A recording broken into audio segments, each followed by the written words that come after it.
Olá, seja muito bem-vindo a mais uma aula do nosso curso de língua portuguesa, Português com Samuel. Hoje nós vamos estudar regência verbal e regência nominal. O que é regência verbal, regência nominal na língua portuguesa? Regência é a relação que uma palavra, o verbo, um adjetivo, substantivo tem com outra palavra, com os complementos. É uma relação de dependência entre as palavras. Essa relação indica se há a necessidade de uma preposição e de qual preposição usar. Porque no português nós temos palavras, temos verbos, substantivos que dependem, precisam de uma preposição. Eles têm uma relação de dependência. Essa relação que temos quando o verbo precisa de um complemento ou um substantivo é o que chamamos de regência. A regência verbal se refere aos complementos do verbo, a relação do verbo com seus complementos e a nominal do substantivo ou um adjetivo com seus complementos. Os exemplos que temos aqui: gosto de música. Quem gosta, gosta de algo. Gosto aqui é o nosso verbo, de música. Gosto é o termo que rege o complemento de música. Gosto de música. Gosto do verbo gostar. O mesmo serve aqui para a palavra orgulho. Quem tem orgulho de alguém ou de alguma coisa. Tenho orgulho de você. Aqui a preposição de está sendo usada com a palavra orgulho, aqui para complementar, é um termo que está dando complemento à palavra. Essa relação que temos aqui, que é a regência. Na primeira frase, gosto de música, nós temos um exemplo de regência verbal, porque temos um verbo, por isso verbal, e na segunda, regência nominal, porque a palavra orgulho é um substantivo. E nesse contexto que estamos usando aqui, nominal vem de nome, que significa substantivo, adjetivo ou advérbio. Vamos ver mais sobre isso adiante. Começando pela regência verbal.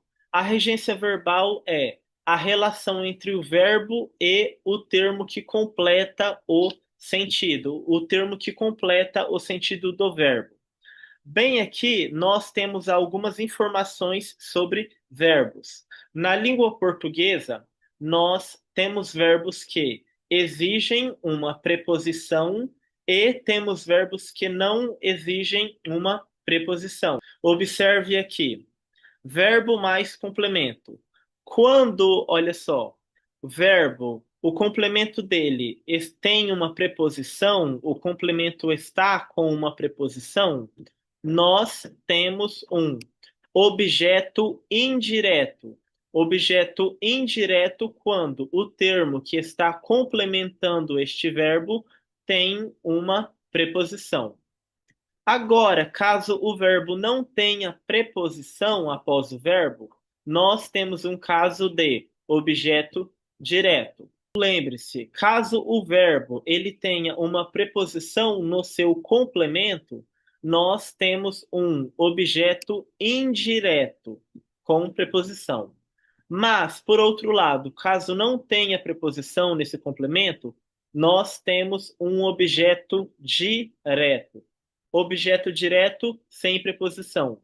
Objeto indireto com preposição. Vamos ver a classificação dos verbos. Como que os verbos se classificam? Essa parte é muito importante, peço que preste muita atenção. Na língua portuguesa, nós temos alguns tipos de verbos.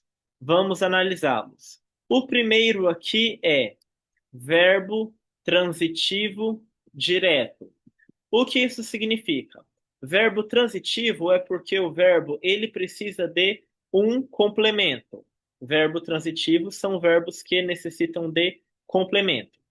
Quando o verbo é um verbo transitivo direto, esse verbo ele não exige preposição, ele não precisa de preposição. Como nesses dois exemplos aqui. Comprei o carro.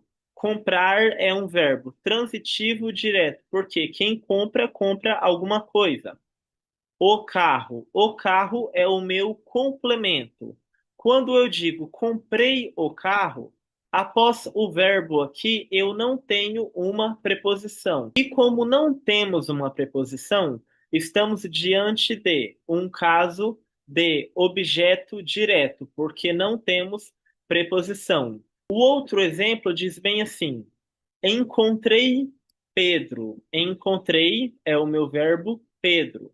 Veja, eu não tenho nenhuma preposição. Se eu não tenho preposição, é um caso de objeto direto. Sem preposição, objeto direto.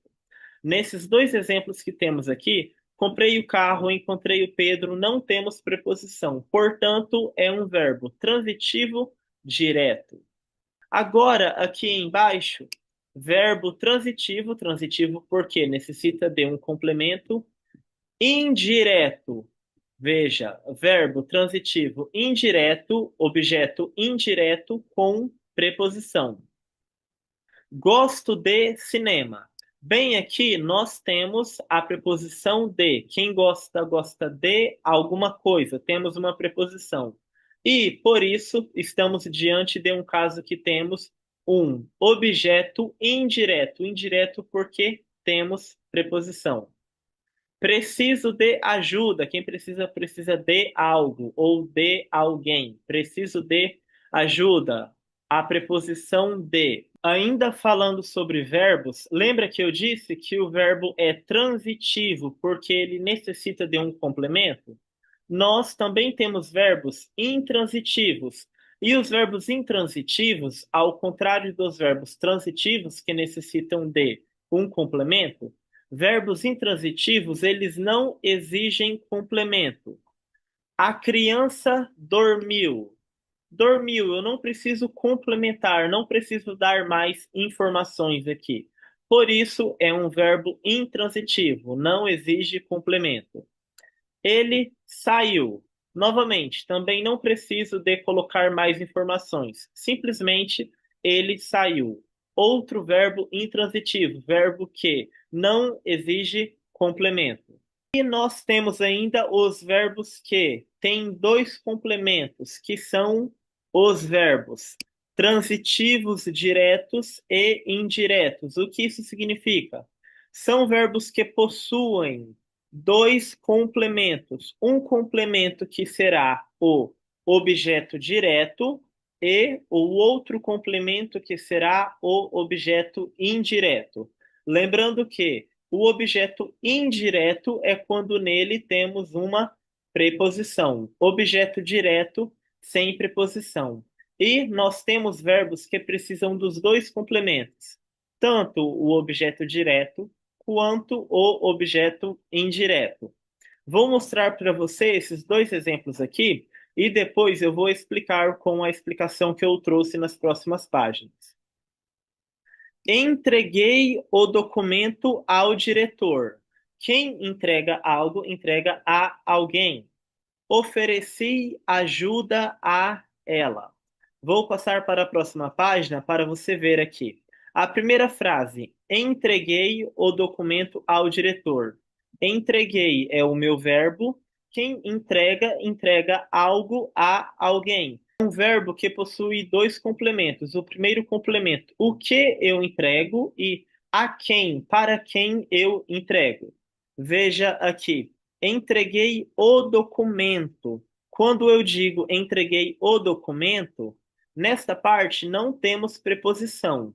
Quando não temos preposição, é objeto direto. Estou me referindo à coisa que é entregue, o documento. O documento é o meu objeto direto. Ao diretor, aqui temos a preposição a mais que se juntou com o artigo o. Ao diretor. Ao diretor, nesse caso, é o meu objeto indireto, porque estou falando a quem a coisa é entregue. Ao diretor. Por isso que falamos que é um verbo que possui dois complementos. O outro exemplo, ofereci ajuda a ela, o verbo oferecer.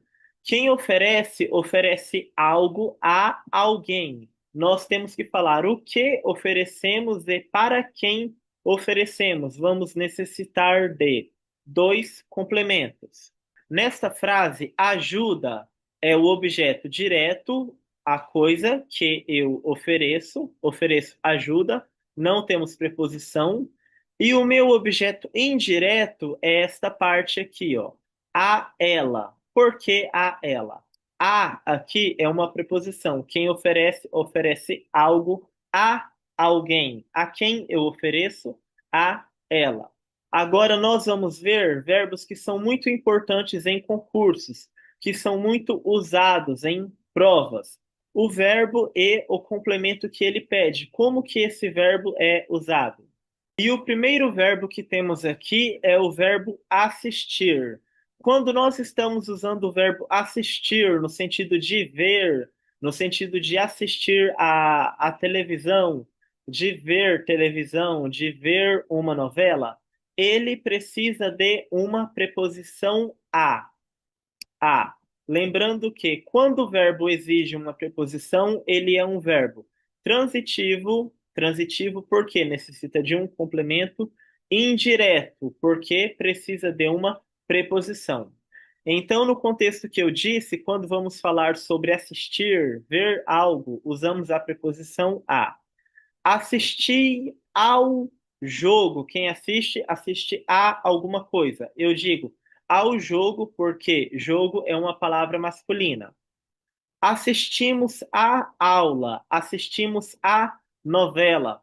Veja que aqui, quando eu digo assistimos à aula, ocorre a crase. Por quê? Porque quem assiste, assiste a alguma coisa. Temos a preposição a. A aula é uma palavra que usa o artigo feminino, a. Então temos a fusão, assistimos à aula. Agora, por outro lado, se estamos usando o verbo assistir no sentido de ajudar, observar para ajudar, ele não precisa de preposição. Ele não necessita de uma preposição, como neste exemplo.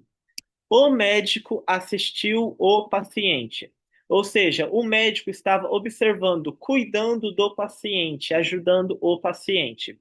Nesse contexto, não precisamos de preposição. Dizemos assistiu o paciente e não assistiu ao paciente. Por quê?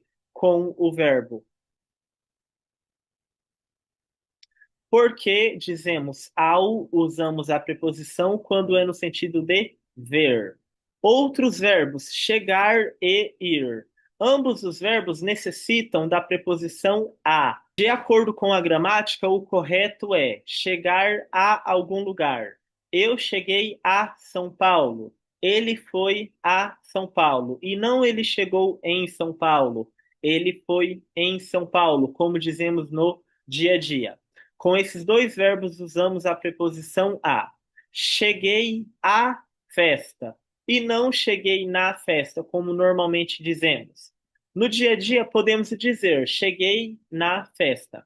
Mas se você está fazendo uma prova, escrevendo uma mensagem ou um texto mais formal, é importante que você use a preposição a. Cheguei à festa, cheguei ao show, cheguei ao banco, vou ao banco. E não dizer vou no banco, ok? Em provas, usar em costuma ser considerado erro. Por isso, é importante que você use a preposição adequada, a, com esses dois verbos. Verbo preferir. Esse verbo nós geralmente falamos bem assim no dia a dia. Eu prefiro estudar do que sair. Eu prefiro café do que chá. Mas dessa forma está incorreto, porque a forma correta de usá-lo é assim. Nós dizemos, eu prefiro X a Y. Você prefere uma coisa a outra coisa. Prefiro estudar a sair. Prefiro café a chá. Prefiro trabalhar a viajar, por exemplo. Não falamos prefiro isso do que isso. Essa é a forma correta. Prefiro estudar a sair. Prefiro viajar a trabalhar. Também temos dois verbos que exigem a preposição a, que são os verbos obedecer e desobedecer. Eles sempre exigem a preposição a. Obedeço às leis, desobedeço às leis. Temos a preposição a neste caso. Agora, o verbo implicar. O verbo implicar, olha só, quando ele é usado no sentido de causar algo, nós não usamos preposição. Quando temos uma consequência, o erro implicará punição. O erro causará uma punição. Nessa situação, não usamos preposição. Mas o mesmo verbo implicar, se eu estou falando no sentido de implicar com alguém, implicar com algo, ele vai usar uma preposição, que é a preposição com. Ele implica com o irmão. Neste caso aqui, o verbo implicar, ele é um verbo transitivo indireto, porque temos preposição. Mas aqui em cima, ele é um verbo transitivo direto, porque não temos preposição. Veja que o mesmo verbo ele pode ser usado com ou sem preposição, dependendo do contexto e dependendo da mensagem que você quer passar. Mais um verbo, o verbo visar. Quando estamos usando no sentido de ter um objetivo, ter um alvo, uma meta, nós usamos a preposição a. O curso visa ao sucesso. O curso tem o objetivo que as pessoas alcancem o sucesso. Por isso, visa ao sucesso. O curso visa a liberdade. Usamos a preposição a. Aqui temos a preposição a junto do artigo o. Por isso, ao. O curso visa ao sucesso. Agora, o mesmo verbo, o verbo visar, ele pode ser usado no sentido de assinar ou mirar. Quando ele é usado nesse sentido de assinar, nós não usamos preposição, ele vai ficar sem preposição. O gerente visou o cheque, ou seja, o gerente assinou o cheque. Ele está sendo usado no sentido de assinar. E neste caso, não usamos preposição. Bom, falamos da regência verbal, agora sobre a regência nominal. A diferença da regência verbal para a nominal é o nome, obviamente, e que quando falamos regência nominal, estou me referindo à relação entre um nome. E o que nome significa na gramática da língua portuguesa? Nome significa que é um substantivo, adjetivo ou advérbio, e o complemento que ele exige. Se com a regência verbal estávamos falando sobre o complemento do verbo, na regência nominal nós falaremos sobre a relação entre o substantivo, adjetivo ou advérbio e seus complementos, os complementos que eles usam. É comum que, quando um substantivo ele deriva de um verbo, esse substantivo vai exigir um complemento. E será o mesmo complemento que o verbo, como nesse exemplo aqui. A palavra obediência. Obediência, o substantivo obediência, exige a preposição a. A mesma preposição que é exigida pelo verbo obedecer. Obedecer a. O mesmo vale para precisar de. Precisar de. Quem precisa, precisa de algo. Para a palavra necessidade. Necessidade de, que tem o mesmo sentido. Quem tem necessidade, necessidade é o substantivo, tem necessidade de alguma coisa. Vejamos alguns exemplos. A palavra acesso. Quem tem acesso a alguma coisa. Os funcionários têm acesso ao sistema interno. A população precisa de acesso à informação. Veja que aqui ocorre a crase, como eu expliquei em outra aula. O aluno não conseguiu acesso aos documentos. Outra situação aqui é com o substantivo necessidade, como vimos agora há pouco. Ele exige a preposição de. Quem tem necessidade necessita de alguma coisa. Há necessidade de mudanças urgentes. Sentimos necessidade de apoio. Existe necessidade de atenção ao caso. Com o substantivo medo, usamos a preposição de. Quem tem medo de alguma coisa. Ela tem medo de altura. Muitos candidatos têm medo de errar. Ele demonstrou medo de perder. O mesmo vale para a palavra admiração. Ela precisa de um complemento, esse substantivo, que é a preposição por. Ela sente admiração pelo médico. Aqui mudou pelo para concordar com médico. Todos tinham admiração por sua coragem. Admiração por. Com a palavra confiança, quem tem confiança em alguém ou em alguma coisa. Tenho confiança em você. Eles depositaram confiança nos amigos. Em aqui se transformou em nos. Por quê? Porque é uma palavra que está no plural, no masculino. Obediência a, como vimos no início, a obediência às regras é obrigatória. O militar demonstrou obediência ao comando. A palavra obediência vem do verbo obedecer, que, por sua vez, exige a preposição a. E o mesmo vale para o substantivo, obediência às regras. Contrário exige a preposição a. Ele se mostrou contrário à decisão. Os servidores contrários ao acordo. Também temos aqui a palavra capaz, capaz de. Ela é capaz de resolver o problema. Somos capazes de alcançar o objetivo. Responsável por. Quem é responsável por alguém ou por alguma coisa. Ele é responsável pelo setor financeiro. A diretora é responsável pela equipe. Também temos com a palavra semelhante. A palavra semelhante aqui, ela exige a preposição a.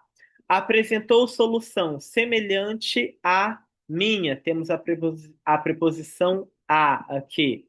Nesse caso, ocorre a crase, a minha. Mas, caso não tivéssemos a crase, estaria correto também. Apenas relembrando que, antes de pronomes possessivos femininos, o uso da crase é facultativo. É um problema semelhante ao anterior. Aqui ficou ao interior, porque interior é uma palavra masculina. Duas palavras que exigem a preposição a: acessível a e favorável a. O conteúdo é acessível a todos. A informação não é acessível à população mais pobre. Estamos usando a preposição a. Favorável aqui. O relator foi favorável à proposta. A maioria é favorável ao projeto. Hábil, o adjetivo hábil. Quem é hábil em alguma coisa. Ele é hábil em negociar. A profissional é hábil em lidar com conflitos. Também temos aqui com o adjetivo ansioso. Quando estamos ansiosos por algo, nós temos desejo, temos uma expectativa. Estou ansioso pelo resultado do concurso, com expectativa para saber o resultado. Ela está ansiosa pela chegada dos pais. Podemos usar ansioso com a preposição por e também com a preposição para, quando vamos falar sobre algo que temos a intenção de fazer. Estou ansioso para começar o curso. Ele está ansioso para viajar amanhã. Veja que o sentido é diferente. Aqui eu tenho a intenção de fazer algo. Usamos a preposição para. Atento. Atento também. Nós podemos usar a palavra atento com duas Preposições. Com a preposição a, quando eu quero falar no sentido de atenção. O aluno permaneceu atento às explicações, ele estava atento, observando, analisando as explicações. Fique atento ao prazo. Agora, se eu quero falar atento no sentido de cuidado, usarei a preposição com. Atento com. Ele é atento com os avós. Ela é atenta com as crianças. Ou seja, essas pessoas aqui tomam cuidado. Cuidado com os avós e cuidado com as crianças. Livre, livre também. Nós podemos usá-lo com duas preposições, com a preposição de e com a preposição para. Livre é usado com a preposição de quando nós queremos falar uma ideia de ausência, que está faltando algo. Ele está livre de dívidas. Ele não tem dívidas, está livre. O paciente está livre de infecção. O paciente não tem infecção. Ele tem uma ausência de infecção. Mas, se eu uso a preposição para, isso indica que eu tenho a permissão. Livre para passa a ideia de permissão para fazer algo. Estou livre para conversar agora. Tenho permissão. Eu posso conversar agora. Eu consigo conversar agora. Ela está livre para decidir. Ela tem a permissão para decidir. Ela consegue decidir. Também temos o adjetivo bom. O adjetivo bom, ele pode ser usado com a preposição para e a preposição em. Usamos a preposição para quando vamos passar uma ideia de utilidade, para dizer que algo é útil. Este exercício é bom para a memória. Qual é a utilidade do exercício? Como que ele é útil? Para a memória. A caminhada é boa para a saúde. Para que a caminhada é útil? Para a saúde. Nós também podemos usá-lo com a preposição em. Usamos com a preposição em quando vamos falar a habilidade, que alguém tem habilidade para fazer algo, tem habilidade relacionado a alguma coisa. Ele é bom em matemática, ele tem habilidades com matemática. Ela é boa em liderança, ela tem habilidade nessa área. Por isso, usamos a preposição em. E mais um caso aqui para encerrar esta aula, o adjetivo importante. Usamos importante para quando vamos falar sobre a relevância de algo. A prática é importante para o aprendizado, a prática é relevante para o aprendizado, para, no sentido de relevância. Mas também podemos usar a preposição em para falar um destaque, que algo ou alguém se destacou. O jogador foi importante em vários momentos. Aqui queremos dizer que ele se destacou em vários momentos, teve um grande destaque em várias situações. E chegamos ao fim desta aula. Eu espero que ela tenha sido útil para você, que você aprenda, que ela te auxilie nos estudos, que te ajude ao fazer provas, para que você tenha boas notas. Não só esta aula, mas as outras também, todas as aulas que vimos até aqui. Espero que você aprenda muito com elas. E como eu sempre digo, mas volto a repetir, caso tenha dúvidas, não fique quebrando a cabeça, pode me perguntar que eu te explico. Me mande uma mensagem no WhatsApp ou pelo e-mail, como você preferir, para eu te ajudar. Espero que você tenha sucesso nas provas, na sua vida profissional, que você continue estudando e aprendendo mais sobre a língua portuguesa. Tchau, bons estudos e até a próxima!